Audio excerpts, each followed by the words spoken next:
God designed the human body as a highly optimized physical machine of immense power, which requires fuel to operate continuously. This fuel is known as food. God instilled in us an appetite for food known as hunger to ensure that the body is adequately fueled. Food satisfies our hunger and provides us with energy as part of nature's balance to keep life in motion. Why then would someone choose to be hungry? In modern times, we are conditioned to eat 3 times a day. We are constantly reminded that a hearty breakfast is the cornerstone of the day. Eat so that you may be strong, we were taught in school, to eat 3 hearty meals a day and exercise to stay robust. So why skip meals? The world refers to not eating as dieting, often done to lose weight or for health reasons, but some abstain from eating for spiritual reasons. This practice is referred to in the Bible as fasting. A fast is usually undertaken for a set period to achieve a spiritual aim. Consider the following example from the Old Testament. Jewish adherents were required to fast once a year, as stated in Leviticus 16:29. This shall be a statute forever unto you. In the 7th month, on the 10th day of the month, ye shall afflict your souls and do no manner of work, the native or the stranger that sojourneth among you. The fast observed on the Day of Atonement is known as the Yom Kippur fast. The term means Day of Atonement. God mandated his people to fast once a year on this day, and everyone fasted. Why everyone? Because God wanted all to remember the solemn experience of their redemption on the Day of Atonement. The high priest entered the Holy of Holies and presented the blood of a sacrifice in exchange for the sins of the people, as per Leviticus 16:4. He shall put on the holy linen coat, and he shall have the linen breeches upon his flesh, and shall be girded with a linen girdle, and with the linen mitre shall he be attired. These are holy garments, therefore shall he wash his flesh in water, and so put them on. Since the Day of Atonement addressed the sins of the nation, everyone fasted to identify with the high priest who sacrificed a lamb for the forgiveness of their sins. Jesus told his disciples about fasting in Matthew 6:16-18. Moreover, when ye fast, be not as the hypocrites of a sad countenance. For they disfigure their faces, that they may appear unto men to fast. Verily I say unto you, they have their reward. But thou, when thou fastest, anoint thine head and wash thy face, that thou appear not unto men to fast, but unto thy Father which is in secret, and thy Father which seeth in secret shall reward thee openly. When you sacrifice both pleasurable and essential foods, you garner God's attention. Even then, Jesus cautioned us against flaunting our fasting. He warned his disciples not to fast for public acclaim. The fact that he said, "when you fast," implies that he considered fasting a valid spiritual discipline. Fasting involves temporarily abstaining from a bodily desire, typically food, in favor of a spiritual need. Instead of eating, you dedicate yourself to secret prayer, seeking God's intervention in the spiritual realm. However, if your goal in avoiding food is so that others might admire your spirituality, then their approval is your only reward. If you have never fasted before, the concept of going without food for any length of time might seem daunting. People worry about a variety of issues because we are programmed to eat 3 times a day. Many wonder if they will feel hungry and whether the hunger pangs will be painful. Others have different concerns, such as whether they can endure the fast. They do not want to start something they cannot finish. What if you see a TV commercial suggesting that a chocolate bar will help you through an afternoon energy slump? Others worry about how their friends will perceive them if they choose to fast. Will my friends think I'm strange if they discover I'm fasting? The response is straightforward. You do not fast to impress your friends, and you generally do not even inform them. As mentioned earlier, Jesus advised, when you fast, anoint your head and wash your face, so that it will not be obvious to others that you are fasting, but only to your Father who is unseen. And your Father who sees what is done in secret will reward you openly. Matthew 6:17-18. Jesus was emphasizing the importance of not making an outward display of our spiritual devotion to God. Instead, fasting is a personal commitment between you and God. You can fast privately and tell no one. At other times, you might participate in a communal fast, such as with your church or another group, to address a specific issue. Fasting is not merely about abstaining from eating. It is a biblical discipline that can aid any individual in enhancing their spiritual well-being and becoming a more fervent prayer warrior. While some may believe that Christians lack discipline, we actually build our strength through spiritual practices. We must remember that we are soldiers for Christ. A good soldier is proficient in various disciplines, and fasting is just one of the many disciplines of a Christian. Jesus instructed his followers that when they pray for others, whether it be for their church or for the salvation of others, Satan will resist them. Fasting, like climbing a mountain, is demanding both spiritually and physically. Embark on this journey with a clear understanding of what you are undertaking, and know that the path may be challenging, but the rewards are well worth it. Start small if this is your first fast. God will honor your initial step of faith, which might seem insignificant to others, but will be a significant step for you. God also cares about the sincerity of your heart during fasting. Your attitude is a crucial part of your fast. Just as when a man proposes to a woman, it is not the length of his proposal that wins her over, but the sincerity behind it. Therefore, when you begin to fast, don't worry about how long your fast should last. Just ensure that your relationship with God is in good standing. God knows everything. He understands and values the sincerity of your prayers more than their duration. If you have never fasted before, start by skipping one meal. In the Old Testament, Jews were required to fast for one day during Yom Kippur each year, from sunset to sunset the following day, according to the Jewish calendar. Plan to start your fast at sunset, skip the usual evening meal, then breakfast and lunch the next day. After sunset, most Jews would break their fast by eating a normal meal. When fasting with a companion, although private prayer and fasting are the foundation of all intercession, if you have never walked this path before, you might want to start your fasting journey with another person. If you are fasting for a specific answer to prayer, invite someone to pray and fast with you. There is strength in numbers, as Jesus said, "Truly I tell you, whatever you bind on earth will be bound in heaven, and whatever you loose on earth will be loosed in heaven." Again, truly I tell you, if two of you on earth agree about anything you ask for, it will be done for them by my Father in heaven. Matthew 18:18-19. These verses are not just about prayer, they also underscore the commitment made in agreement with another person. Think of fasting with another person in the same way you might plan a vacation.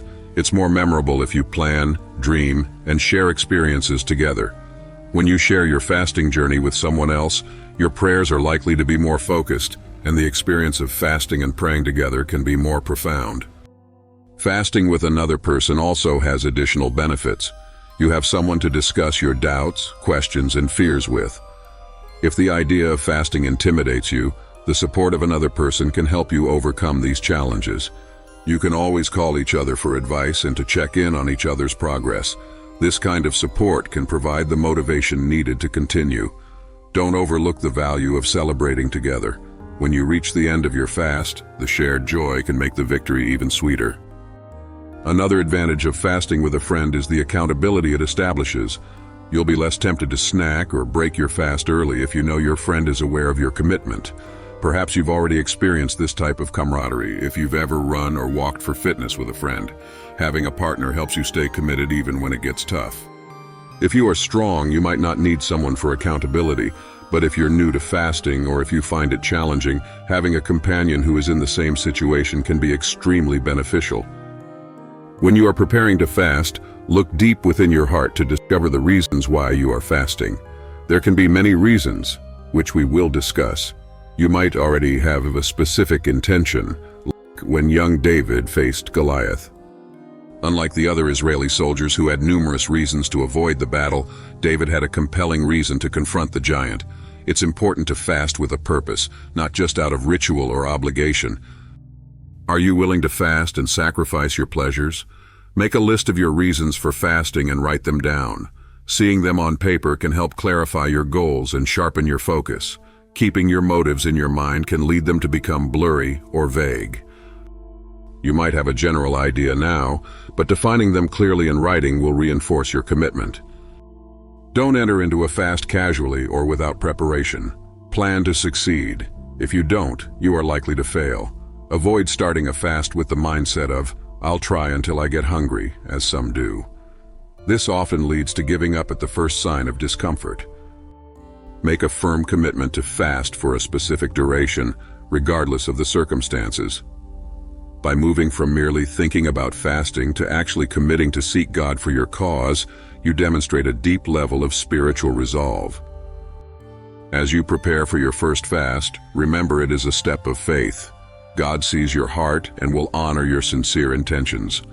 Whether your fast is as short as one day or as long as several days, it is your commitment and sincerity that count most in the eyes of God.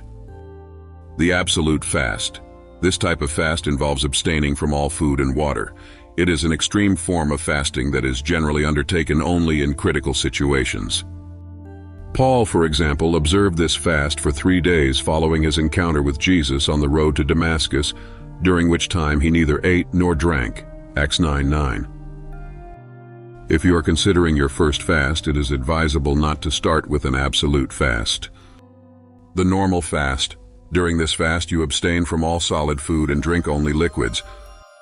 This is the most common type of fast mentioned in the Bible, where individuals did not eat solid food for a specific period. The specifics about drinking liquids during these fasts are less frequently mentioned. For example, during his 40 days in the wilderness, Jesus ate nothing and afterward he was hungry, Luke 4:2, but there is no mention of whether he drank liquids. The partial fast. This involves abstaining from certain types of food, but not all food.